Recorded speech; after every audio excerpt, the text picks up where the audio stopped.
Let's talk about the best practices of design when it comes to supporting roaming for different size environments. And specifically, not just any kind of roaming, but seamless roaming, right? That's our goal, is to be able to support seamless, high-speed roaming between our devices. So small scale, let's keep it simple. You just got a smaller office, less than 50 access points, maybe even a couple thousand devices.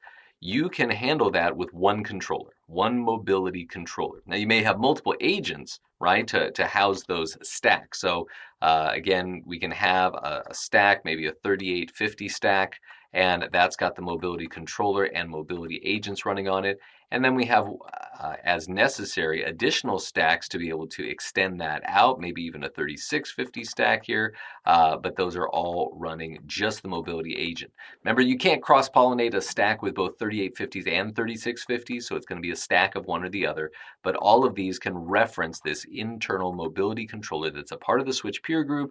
This is your domain, this is your group, this is your mobility group, this is your switch peer group, right? Your definition is real straightforward in a small to medium-sized branch environment. And that really works great, but we can scale this out. We can support 4,000 devices, 100 access points, where again are supported and are the expected ranges being the same for seamless roaming. But here what we're doing is having two controllers. So again, I've got various different switches. This is suggesting up to 8 switches that we might have for each one of these, and I'm creating separate groups here. I've got a couple of different switch peer groups that we're managing.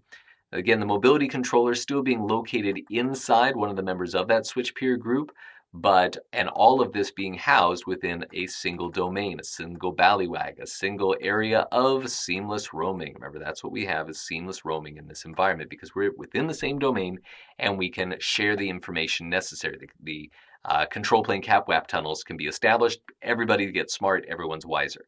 So this is kind of what we're looking at for a medium to large branch deployment. Notice at this point we still have not implemented an external 5760, right? A dedicated wireless LAN controller. That's because that's really designed to support a campus-wide environment where we're offloading from the switches the mobility controller elements themselves. So maybe I've got 32 stacks now of 3850s or 3650s per mobility controller. Again, the 5760 mobility controller, very robust, definitely designed to handle a ton of traffic. Now, you'll notice the maximum capacity here is 14,000 devices and 1,200 APs.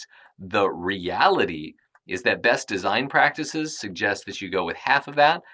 7,000 devices and 600 APs are really best practices for, again, scalability. But by relieving the local stack from any controller responsibility and having a dedicated controller definitely expands out how many devices you can have. And again, I can roam from building to building to building throughout the campus, and I can roam, again, in all of these scenarios within layer 2 or layer 3 environments. So in other words, I can stay within a VLAN or I can cross VLANs, and it works the same way. Because I might have a small environment with multiple VLANs, but then I need to roam back and forth between them. Or I might have a larger environment that's very consistent. Everyone's in the same VLAN for all the wireless LAN. If I want to have this huge blanketing extended service set, common wireless LAN, yeah, that could work. But that's up to me to define based upon my design, my security parameters, my areas of isolation that make sense. That's going to be what guides those questions.